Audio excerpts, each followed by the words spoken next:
This next song came out of the Great Lakes, and I had the great opportunity of going on a Great Lakes freighter, which is an incredible opportunity to get and a very, very rare thing.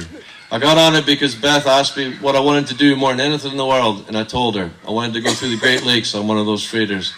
And after she stopped laughing, she made something happen. And she actually phoned up the head of the St. Lawrence Seaway, cold called the poor guy in his office and just said, "Hello, my name's Beth Gardler. You don't know me.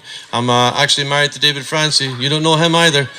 But he's won a couple of Junos. He's a singer-songwriter, and he would love to get on one of your boats and write about it. And by the way, he has no axe what to grind with your industry whatsoever." So I said, "Good last line, gorgeous." She said, "Yeah, I like that one myself, you know." And of course, he decided that, he said, "Well, yeah, maybe." He says, "Send me a couple of CDs. And I'm thinking, well, he's not the head of the St. Lawrence Seaway for nothing, that's for sure. So she sent him, went down to the post office, whipped a couple of CDs in express post, and then 2 weeks later, there they were right in his desk. People still using the post office. Good. I do. I love them, actually. But anyway, he got them. He said, "Yeah, no problem." He says, "I'll get you a passage on a boat." So there I had the passage on a boat. I just had to go with somebody, so I had to go with somebody, the most outgoing person I could think of. And that was Mike Ford, a wonderful Canadian musician. He used to head up a band called Moxie Frubus. He is the most outgoing man I've ever met in my life. He's unbelievable. If there's no human around, any vertical object will do for a long and in-depth conversation. So, and that was the idea, go out and interview all the boys and girls on the boat. So, and it was a fantastic thing. And we picked up the boat in Montreal. Came in at 14 hours late, actually, but we were still there waiting. And the boat came in low on the river. And finally came into the lock, and the lock gate closed. And then it started to rise up in front of us. It's 4 o'clock in the morning at this point. Orange sodium lights buzzing away, low fog, and this behemoth of a thing is just pulled in. And it starts to rise up in front of you, and it's like as quiet as the grave. There's absolutely not a sound to be heard. And this thing's massive. It's 700 feet long, 77 feet wide, untold tonnage, laid low with iron ore. And there it is, just rising up. And you step from the deck to the dock, or the dock to the deck, excuse me. And once you're on that deck, you realize, man, it's a different world altogether, because all you could feel the thrum of those big motors up through you. And those big motors just keep churning for the next 2 weeks, and you feel that thrum all the way through your boots out the top of your head for the next 2 weeks. It was sensational. I loved it. Anyway, they took us into our cabins. They said, "Mike, here's your cabin. David, here's your cabin. Boys, it's 4 in the morning. Captain wants to see you at 8. Wants to know what you're doing on his boat." He has no idea whatsoever. He just says, "Pick up 2 clowns in Montreal." That's all he knows. So there we were. Anyway, I said, "Oh yeah, man, no problem at all." But I couldn't sleep. I was too excited. And we'd been up for hours, days actually, a couple of days beforehand, trying to plan this thing out. And so finally I said, "Yeah, I'll be there, man, no worries." So I stowed all my stuff away, and for the next 2 hours, looked out the window, thought 2 things. Thought, number one, I'm glad I married Beth. That was a really good move, no question about it. And the second thing I thought was, don't blow this, David. This is what you wanted to do more than anything else, man. Don't blow it. And then finally at 6 o'clock, sleep overcame me, and I fell into a very sound and happy sleep, thinking I would get up around 10 and meet the captain, because we're on for 2 weeks, Doesn't work like that in a boat, that's for sure. At 8 o'clock, there was an unholy pounding on that cabin door, just like this. Bang, bang, bang, bang, bang, bang, bang, bang, bang. And I came out of that sleep and I thought, we can't be sinking already. We just can't be, Of course we weren't, But I came to wakefulness and I thought, what's going on, man? What's the racket? And finally, unbidden, the door just flew open. Wham! And standing there, filling the entire door frame, no light around the man at all, is the roughest looking man I've ever seen in my life, I worked 20 years in construction, I really did. Worked with some bad boys, bad boys, just out of jail for a little while. They're going back, And this guy smoked them all, every single one of them. Holy smokes. And he's standing in that doorway like that. He's staring a hole at me, just like that. He hates my guts already, And I was lying in the bed like this, looking at him, and I'm thinking to myself, oh man, oh jeez, oh no. I wish I had pants on. That's all I could think. I couldn't think of anything else. Nothing. I never felt so vulnerable in my life, So finally he speaks and he says, "My name is BOWSER MACRAE, 3rd mate. Get up!" By the time he said, "Get," all my clothes were on. I was dressed, man. I was tying my boots on the edge of the bed, I heard him go next door to Mike's cabin. And there was a high, girlish shriek from that cabin. Oh man, it's going badly over there, And through the wall it sounded like, I'm thinking, man, what have we signed on for? You know, finished tying my boots, and his head comes around the corner of my door and says, "Follow me to my cabin." I said, "Oh, right away, man." I was out there, and Mike's following, he's pulling on his pants, and we're walking down the hallway, and we're following this big, giant blue back down the passageway. And I looked over at Mike, and I said, "Oh, man, I hope he kills us quick." You know, it was like going to your doom. It truly was, you know. So we get into his cabin, and he says, "Sit down," and we both just sat like that. If he'd said roll over, I'd have rolled over. Absolutely. Anyway, there we are in his cabin, and he says, "Watch this video." Boom, the head's turned like that, you know. There's no picture in the video. I'm thinking, I'm not moving my head till something happens, that's for sure.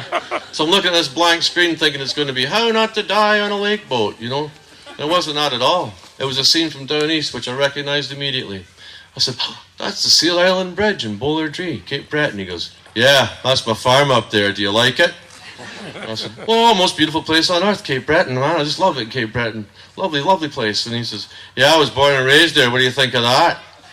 I said, "Kindest people in the world come from Cape Breton up here. Don't they? You know." He goes, "Oh, yeah? You think so?" He says, "Maybe." You know, and I thought, oh man. So he says, "Keep watching." Woo, I'm watching again. Now we're in the kitchen of his farmhouse, and it's obviously his wife in the picture. You know, she's lovely, absolutely lovely. And I hear this voice say, "That's my wife. Beautiful, isn't she?" And I look at that picture, and I'm thinking, man, what's the right answer to that question? I just hoped for yes, you know, so I just said, "Yes." And he didn't hit me. It was amazing. And this man who was an imminent threat to my well-being mere seconds ago, he just melts into a puddle right in front of me. And he says, "Yeah, Dave," he says, "that's the greatest woman that ever walked the earth. You know that? Giving me 5 kids. She's just the most fantastic thing. She's really saved my life. You know that?" And then with a dead straight face, he says, "I was a rough man once, Dave."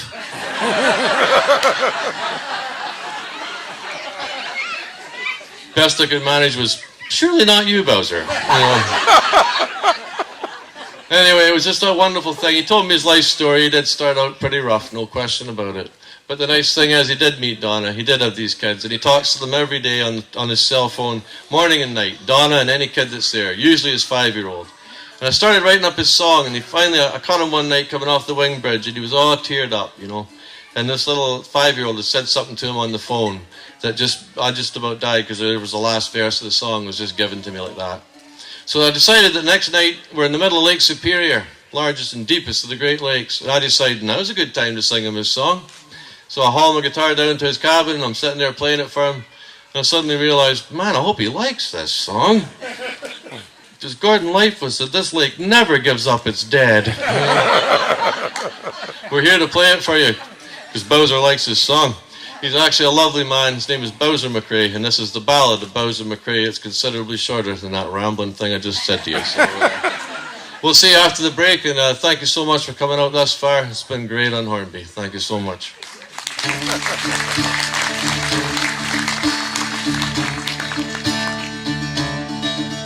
I was born in Cape Breton. I was born by the sea. By the Seal Island Bridge and sweet Bowler Tree. And by age 17 there was nothing for me. So I headed for Thorold, washed up on the beach. And I slept in the jungle, that heart took a fall. Till I found myself standing at the SIU Hall. And with nothing to stay for, no kids and no wife, I signed on that morning for the rest of my life. And my back, it was strong, and that strength never failed. Up the Detroit River on the Ferndale I sailed.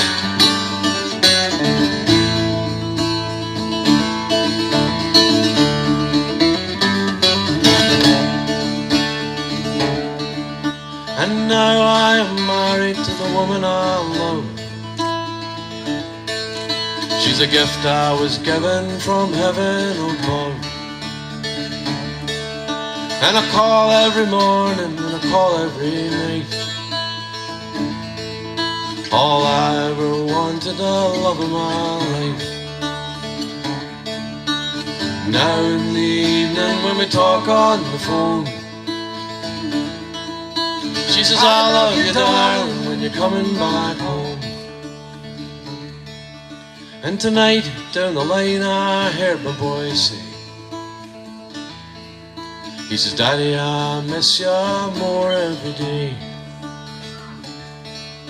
But when I hear your voice, then I feel alright. He says, I love you, Daddy, good luck and good night. Now in the evening when we talk on the phone, he says, I love you, Daddy, when you're coming back home. I was born in Cape Breton, I was born by the sea,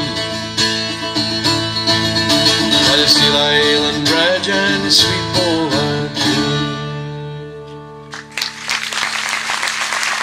Greg War. Thank you very much, everybody. The after break. Thank you.